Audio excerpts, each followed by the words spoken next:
On this, the 100th episode of What the Ship, we take a deep dive into the Red Sea.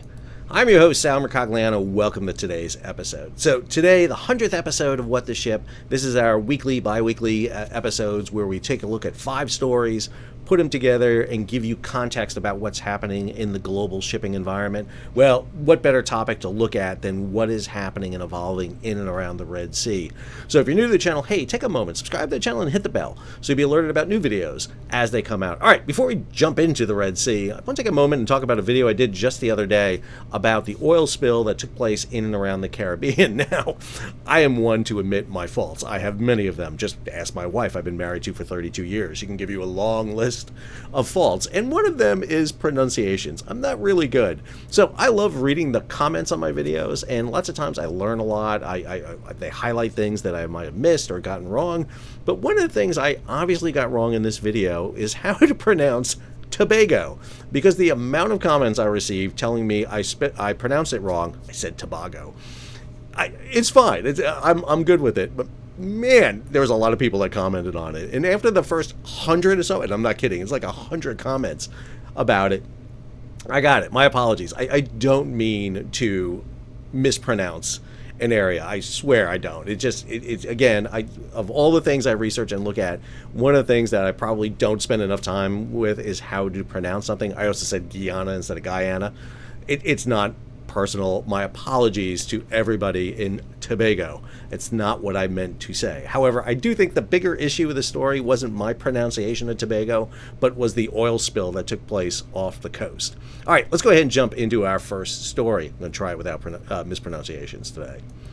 All right, story number 1. Maritime industry marks 3 months since the Houthis seized the Galaxy Leader. Back on November 19th, that very dramatic attack that took place on board Galaxy Leader from an Mi-8 helicopter that landed, put the Houthi on board, and that ship has been held ever since. Matter of fact, not only has it been held, but the crew's been held hostage, and the Houthi actually staged a music video on board, which I refuse to show you because it's awful. You can go find it, but it's great to watch. But the Houthi attack have been upticking here quite a bit. And what we're seeing is the use of not just standard weapons, but now a whole batch of new types of weapons. For example, over at USNI News, Houthi lethal underwater drones add new threat to the Red Sea, which has created a whole fight about whether this is an underwater drone or a torpedo. It's not exactly clear which one this is. Either way, what we're seeing is underwater autonomous vehicles, surface autonomous vehicles, anti-ship ballistic and cruise missiles, a plethora of weapons the Houthi are doing. And if you want to go back and kind of follow this, USNI did a great timeline of the event, which I think is a really useful tool to go back in. However, there's been some other information out there too. 60 Minutes just did a great piece. This is Keith Sharman and Roxanne Feitel put this together. Crisis in the Red Sea, which is a great kind of 15-20 minute hit that allows you to look at what's happening in and around the Red Sea from the U.S. Navy perspective. Vice Admiral Brad Cooper, former commander of Fifth Fleet, now the deputy central commander, is interviewed, and they go out to one of the destroyers to get a first-hand perspective. But the big issue is we're seeing the Houthis resume their attacks on international shipping in around the Red Sea and the Gulf of Aden. I'm going to talk about an attack that the U.S. staged against an Iranian ship a little later in the video. And what we're seeing is a series of attacks. The Houthi claim a missile attack on an oil tanker in the Red Sea. This is the motor tanker Pollux that was hit. The big issue is, of course, the abandonment of a bulk carrier following a Houthi missile attack. This is the crew of the Ruby Mar coming into Djibouti.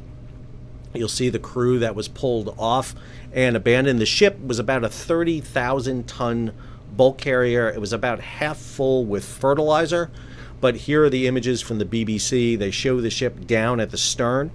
It is dragging its ass quite a bit here. This is from a missile hit that flooded the engine room. Here's an even better image of it.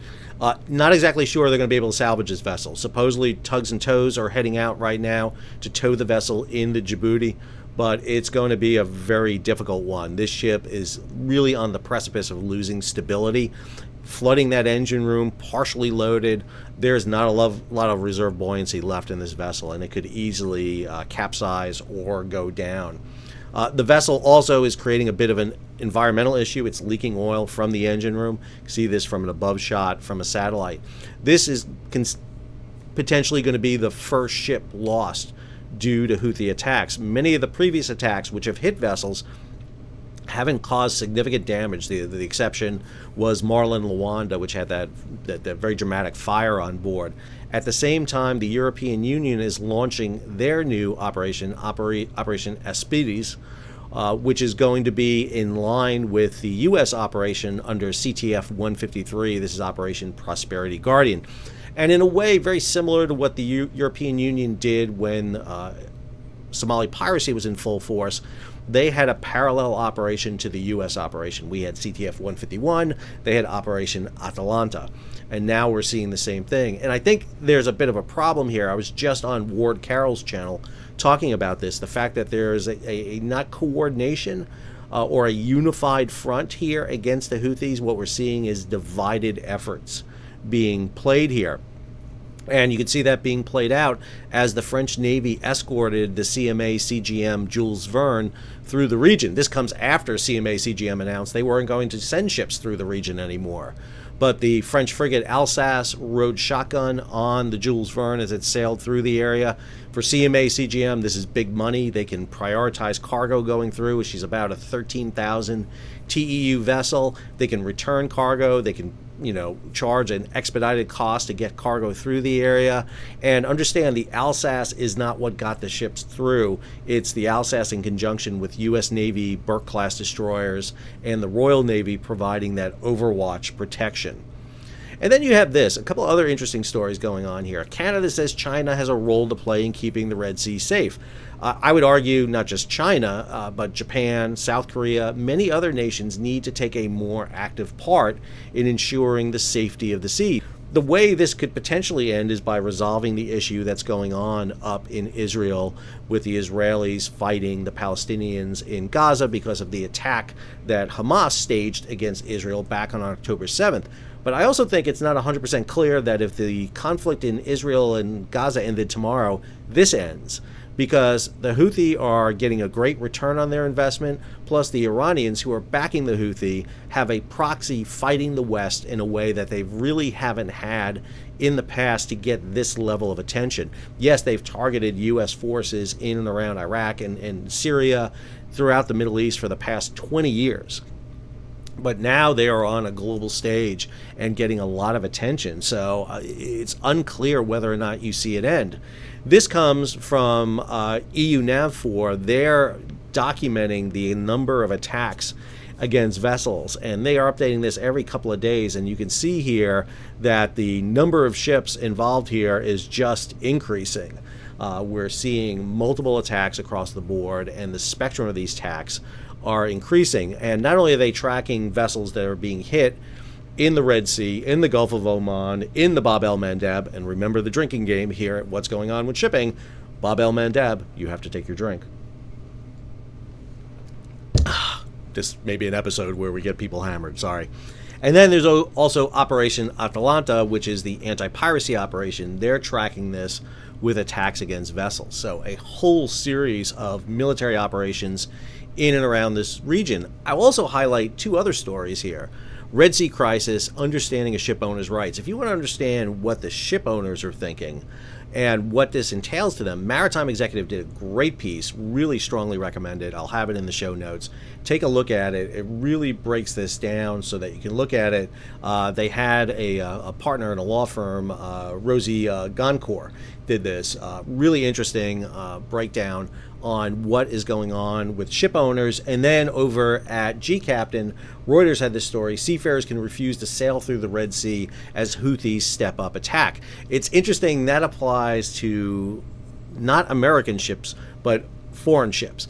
Interesting enough, American ships are not having this same ability. It's very interesting. A lot of accusations coming out from mariners sailing on U.S. ships that if they refuse to sail on ships that were going through the area, remember, American ships are not going through the area anymore, but there was a lot of allegations that if American crews walked off ships, refused to sail through the area, they could be potentially blackballed. So we're seeing international shipping doing a lot to protect the rights and get that pay for the mariners.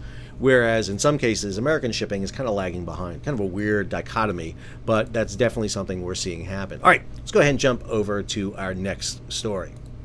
All right, second story, let's break down some of the individual shipping sectors. So what has been unusual about the recent spate of attacks that the Houthi have penetrated or perpetrated is that they are targeting bulk carriers now. Now, one of the reasons they're targeting bulk carriers is that's the majority of the ships going through this region right now. We've seen that massive decline in the number of ships going through. And bulk carriers are going through because they tend to be low value, low cargo value, which means their insurance value is much less.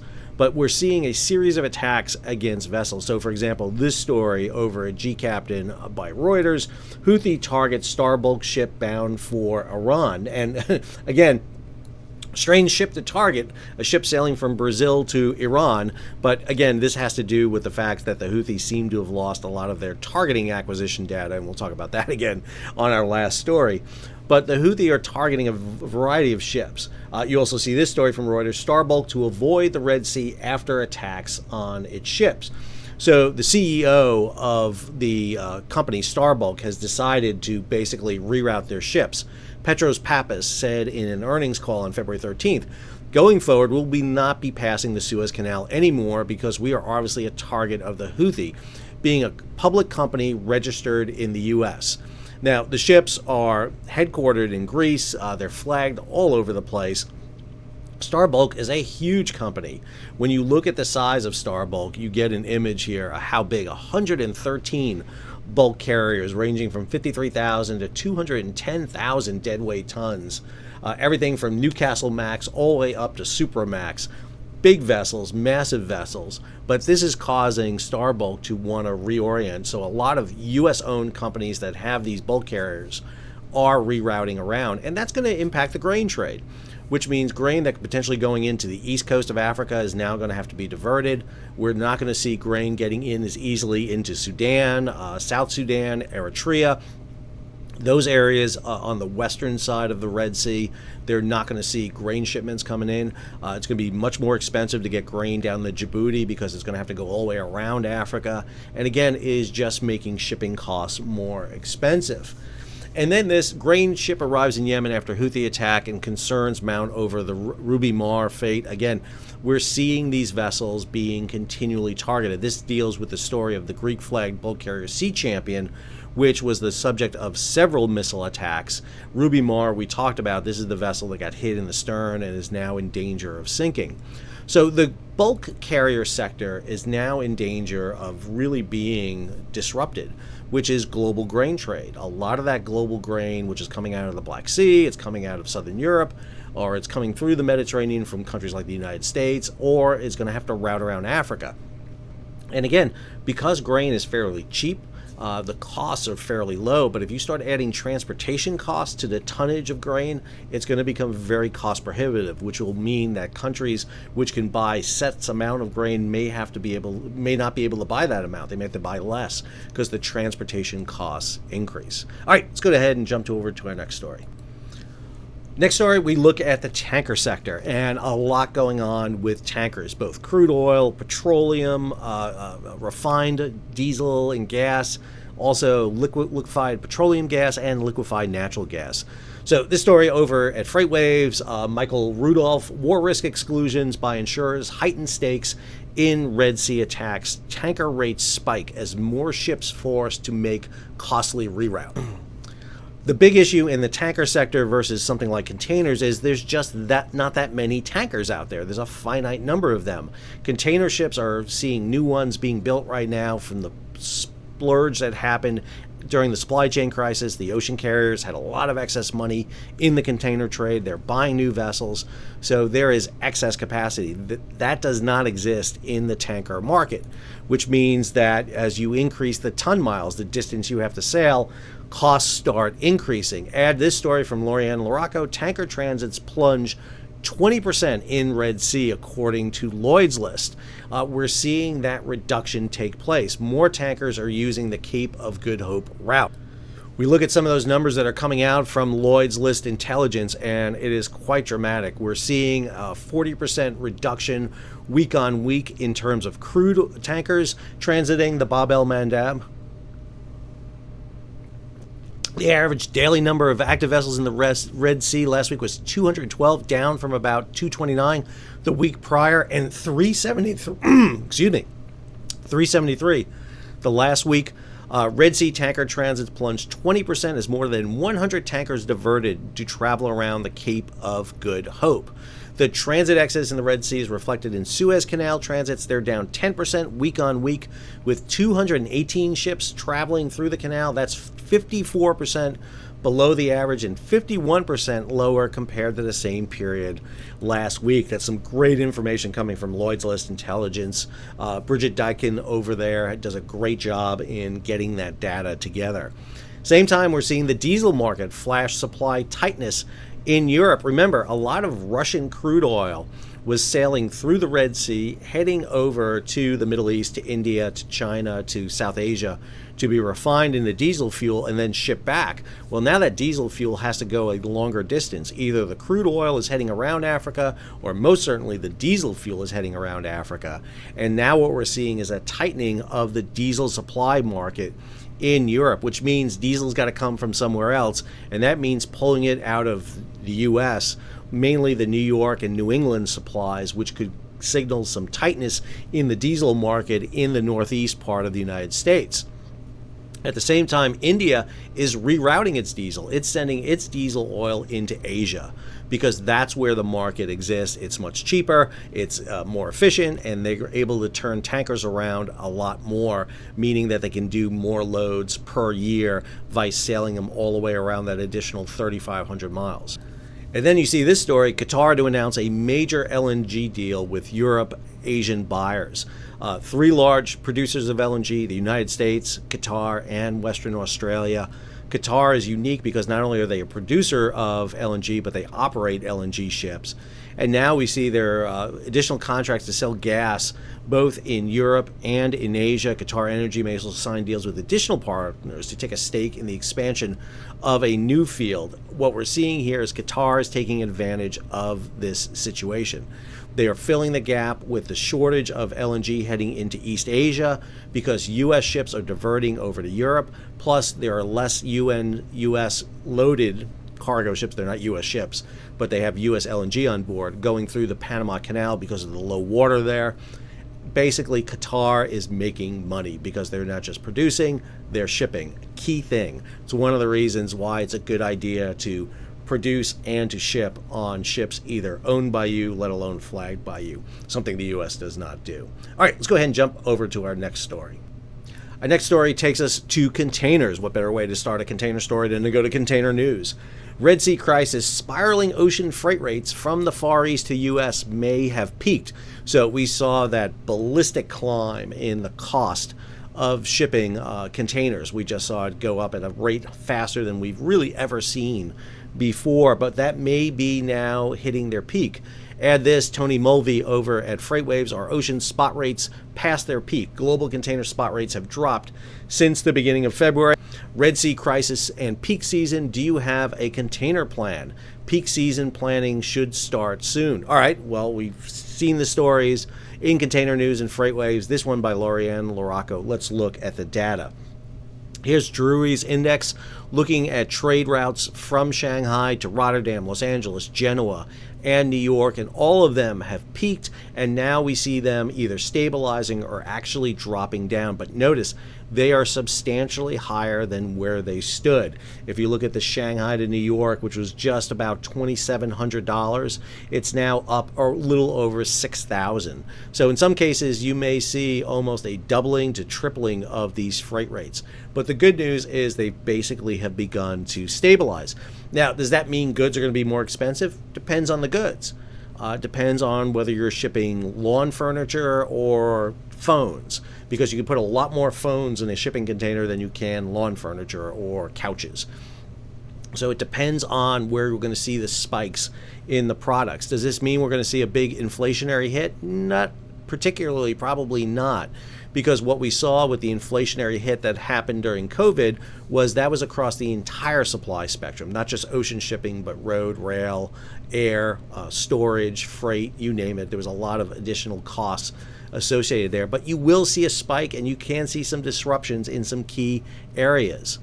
For example, this story from FreightWaves, this is Michael Rudolph, Red Sea turmoil drives Chinese exporters to rail other alternatives.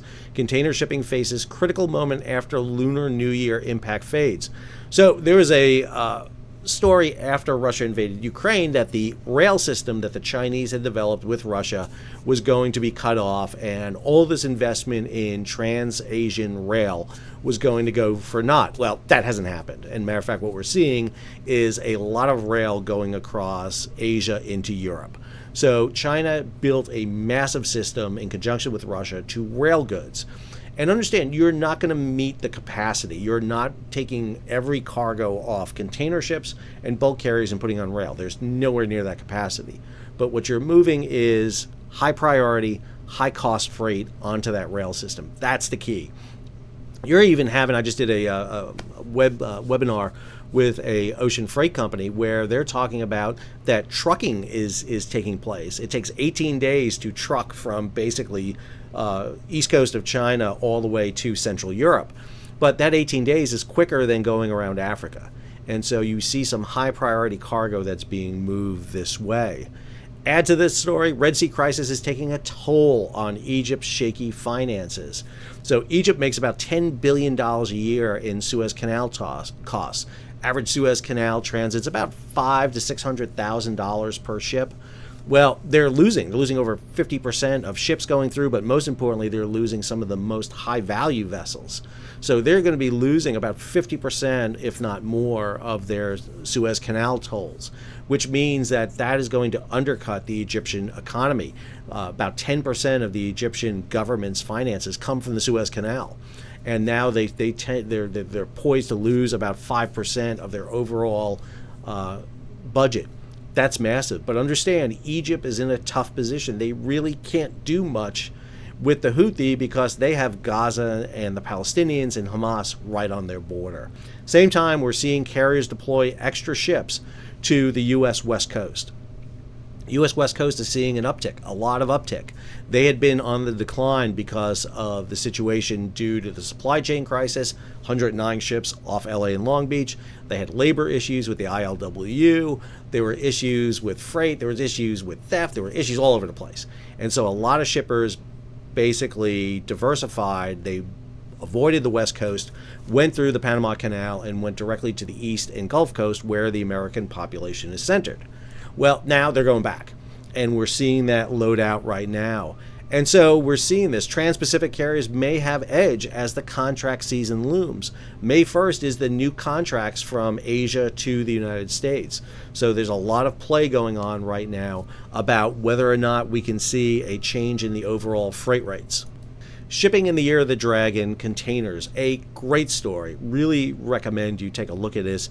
If you want to look at what's happening with containers going forward, this is a really great breakdown. A lot of data in here, a lot of information, including this chart, which talks about the growth of the cellular fleet versus global throughput, how much containers are going through. So if you look at the fleet capacity is increasing immensely.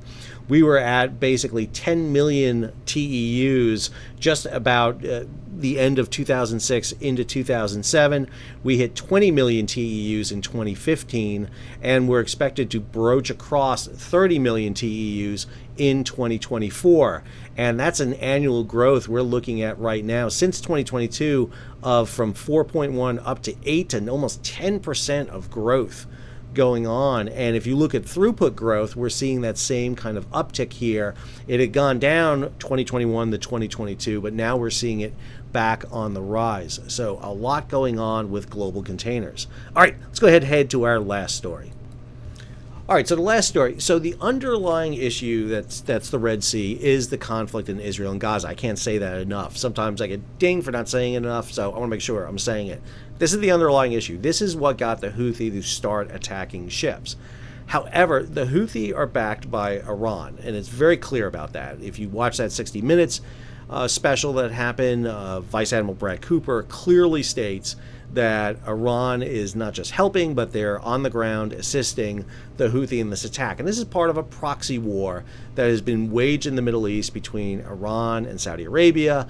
We thought that that system was starting to break down, or starting to get better, I should say, but now it's breaking down again. And the Hamas attack out of Gaza against Israel, which had led to over 1,000 people being killed, hundreds captured, has now escalated with Israel invading Gaza, and the destruction there is just absolutely awful. It is this Iranian support that has led to issues. I have highlighted, for example, the role of the Bashad. This is an Iranian vessel that basically was using its visual aids to support the Houthi in their attacks. On January 9th, it was sailing in the southern Red Sea when 4 American ships were attacked. It then shifted into the Gulf of Aden, and we saw more ships getting attacked. Well, this story over in G-Captain from Reuters, NBC News says U.S. conducted a cyber attack on suspected Iranian spy ship. This is the attack on the Bashad, which basically took that vessel out. It had to sail into Djibouti and was in Djibouti for several weeks. This is a period of time when we saw a drop in the number of attacks. Now, those attacks are back. Bashad is back out again, and we're seeing the attacks, but the attacks are not as well orchestrated, coordinated in terms of who they're hitting. For example, hitting a bulk carrier bringing grain to Iran, hitting a bulk carrier bringing grain to Yemen. Probably not the best targets to be hitting. But we do see that the U.S. is targeting some of these vessels, and specifically this Iranian vessel. Now, they're not taking direct military action. It is a cyber attack, but enough to take the vessel out. In the meantime, we're seeing other elements here. So Pentagon's analysis confirms Iran's role in enabling the Houthi attacks. This is a story from Mike Schuller. This is the new report out by the U.S. Defense Intelligence Agency that confirms Houthi forces use Iranian missiles and unmanned UAVs for their attack. The report, which the link is in this show notes, you can go see, contains a comparative analysis of the publicly available imagery of Iranian missiles and UAVs with those the Houthi are using. Very clear that the weaponry is the same of Iran and what the Houthis are using.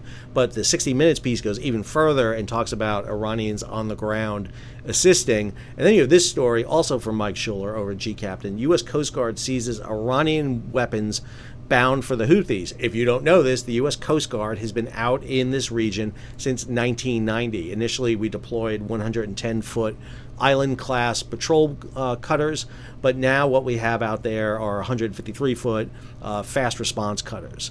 And here you see the Coast Guard cutter Clarence Stephan stopping a vessel and doing a search. These classic dhows that are in and around this area. But what the Coast Guard found was weaponry on board, a whole series of weapons. This came from Central Command. These are components and elements that are used in drones and UAVs and a variety of other weapons that are out there. And one of the things that seems like is developing is an attempt to cut off the flow of supplies to the Houthi. Talked about this with Ward Carroll earlier today in an episode he'll be airing. There are difficulties with this because catching all these vessels, trying to impose a blockade is a tough thing to do because of just the scope and scale of the number of ships.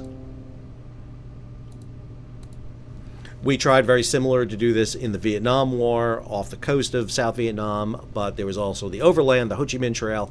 Very difficult to do. Now, obviously, probably not going to have an overland route getting into Yemen through Saudi Arabia, but very difficult. There's air routes, there's ocean routes to get supplies in and around this area. You also have to be careful about initiating a blockade of Yemen because then you start slowing down the arrival of food and aid for the citizenry of Yemen.